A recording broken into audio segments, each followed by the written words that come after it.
I watched this movie now, which um, it's strange because it's essentially a rom-com, I suppose. It's obviously aimed at a younger audience than usual, than most rom-coms are. But then again, all rom-coms are sort of as facile, shall we say, as all others, kind of. But, some might. I mean, this did have a device, so I know I'm talking about so-called 17 again, made in 2009, because apparently there's a Brazilian 17 again. Um, and it's a rom-com essentially, but obviously with the device and I mean, it does become cliche in some parts, and it tries to be genuinely romantic at other parts, and it doesn't quite work in that aspect. But when it comes to the comedy, on the other hand, it's not too bad. I think. I mean, the constant references to Star Wars and Lord of the Rings, and even the subtle references to Back to the Future. I mean, while they are a lot of references, I didn't mind them. I kind of like them. Um, yeah. Of course, this was before they continued the Star Wars saga after the six first movies. So yeah, it wasn't too bad, honestly. This despite being quite cliched and obviously aimed at a certain demographic, which apparently seemed to work. I don't know, but yeah, you know, so it, you know, I think that guy, Lennon, so-called Lennon, which is a bizarre name because well, I mean, most people wouldn't think of him when they hear Lennon, but he is called that. Yep, he is called. Who knew? Huh? Oh, yeah. He actually wasn't too bad. He was funny. I mean, the problem is that I've seen him in at least a couple more movies recently, and so I don't know. I just keep running into him for some reason. Not that I wanted to do that. The other two parts though were even smaller, so it didn't matter too much. This was a bit bigger, but still not the protagonist. So yeah. Um, Yeah, there were funny parts. I mean, I think he had the funniest parts though, actually. Like, when they suddenly discover they share an interest in Lord of the Rings, and despite making a mistake, and then she corrects him. And that's pretty brilliant, I thought. And, it made me laugh at least, and that's the whole point of a comedy, I think, right? That's when it's better to be that way. See, I mean, in if for their relationship, they didn't force it to be, overly sentimental, romantic, or such. Some movies don't really work when, I mean, if you got comedy and an attempt at romance, it doesn't quite work, at least in certain ratios. I mean, if there's an attempt at more romance than comedy when there is already a lot of comedy, especially if it's over the top and such, it doesn't quite work. Because I mean, there was still a lot of comedy in terms of every time he talked, he also the fact that I mean, well, the script sort of it did function comedically,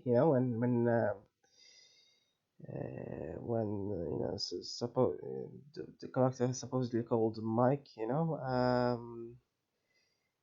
later on is he called that as well? Yeah, he is.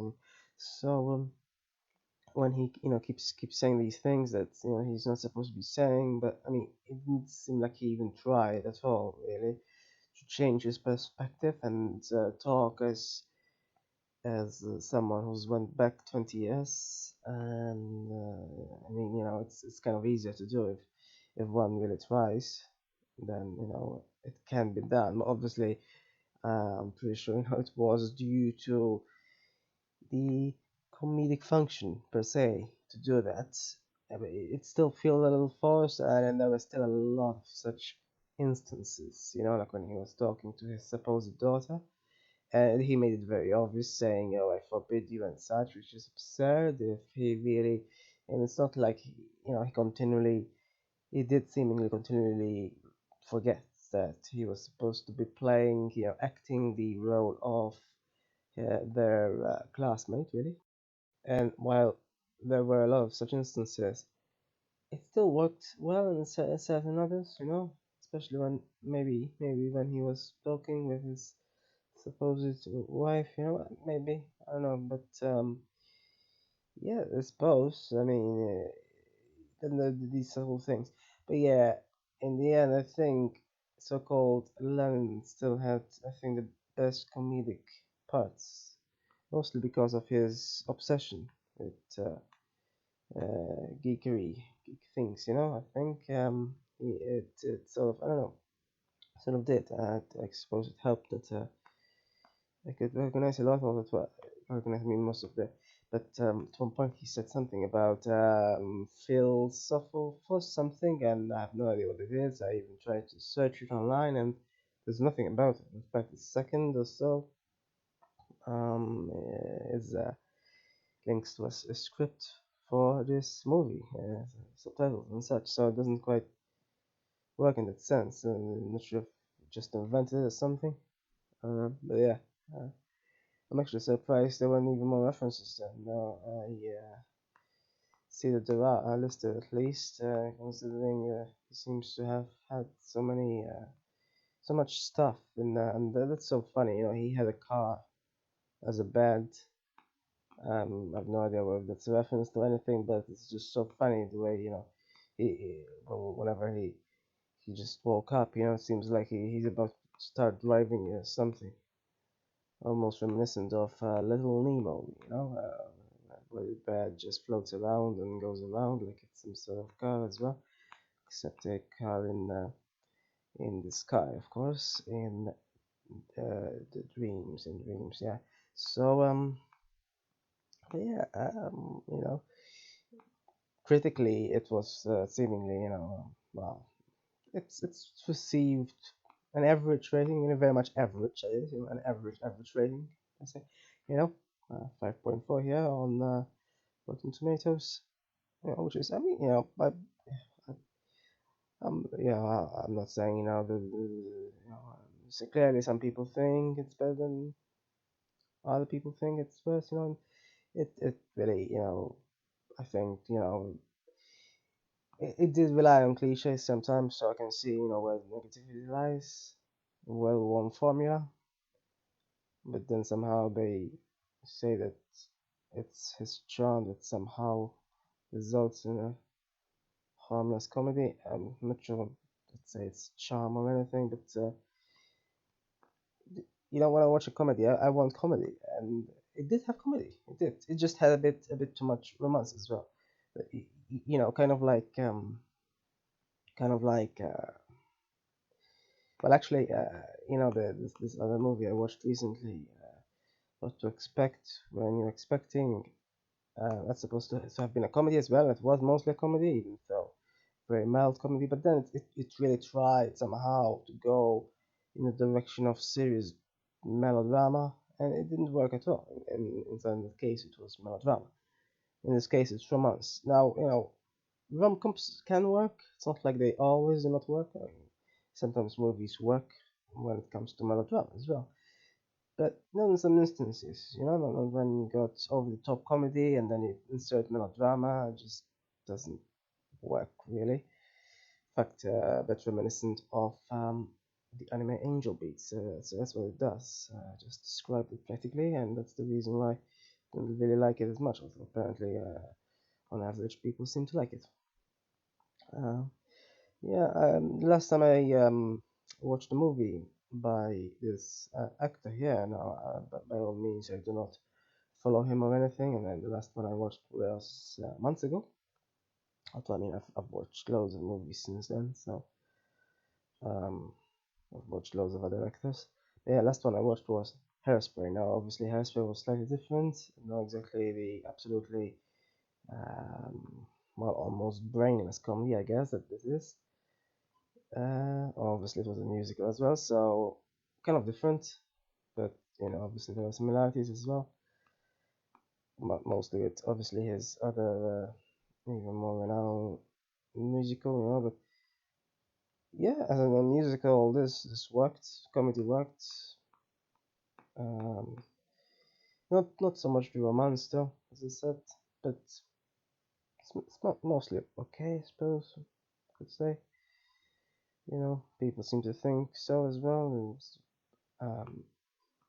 But not too funny either. So I'm not saying it's one of my favorite comedies or something. It's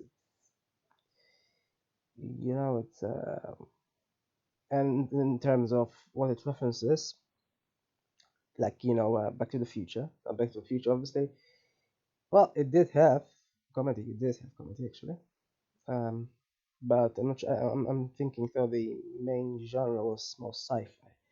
But it did have comedy, so let's say it's sci-fi comedy.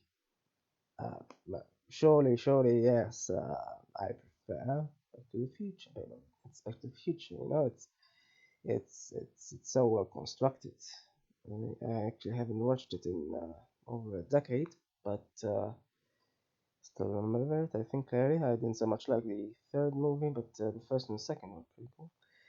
Um, but otherwise, even though it references it subtly, yeah. Well, this is more of a plain comedy. I mean, sure enough, it has the device in the plot is sort of similar, but obviously it's not sci-fi in terms of it doesn't try to explain it or anything. Um, and suppose one could say the professor in Back to the Future is sort of similar to Lennon's character here in this movie, but not quite either. I mean, it's slightly different. So this character here is more geeky than scientific and such. So yeah. Otherwise, yeah, they both have comedy and they both have bullies and such as well. But the um, the bully in Back to the Future, I think, is handled better. I think in this one, kind of fizzles out. It seems like at the end he tries to punch him, completely failing, and then punches him back, and I think that was the end of it. For some reason, never seen again. That's not quite a neat resolution, is it? Not that I want a resolution, but if you're going to introduce a bully, then at least have some sort of resolution. You could say a movie and well, a franchise like Karate Kid had indeed resolutions for bullies. And of course, the problem is that every movie had a bully, so it's a bit of a repeating feature. This is not a series here, although apparently South Korean series is going to, in fact, has begun. But apparently it's just a rehash, so, and as usual, I always just wait until a series is finished. But if it's just a rehash, it doesn't matter really. I can watch it anytime without even watching this movie again. It's a rehash, So actually, it would be better if I watched it years later. So I wouldn't, you know, as opposed to the Karate Kid series, which began again now, since it's a continuation. So I'll probably need to rewatch the movies, but they were kind of fun anyway. So it's one tiny little big problem, kind of though, in this movie was the fact that they really didn't try at all when it comes to the adult actor. I mean, he didn't look at all like the supposed younger version at all. He didn't even try at all. I mean, I don't know what the point of that is. There is no way ever a 17-year-old would grow up to look so differently 20 years later. It's just impossible. But other than that, I mean, it's just a comedy, so I'm not taking it seriously as such. I didn't, so it doesn't really affect my enjoyment so much. It's just a minor weirdness. So yeah. Otherwise, though, comedy kind of worked. Yeah.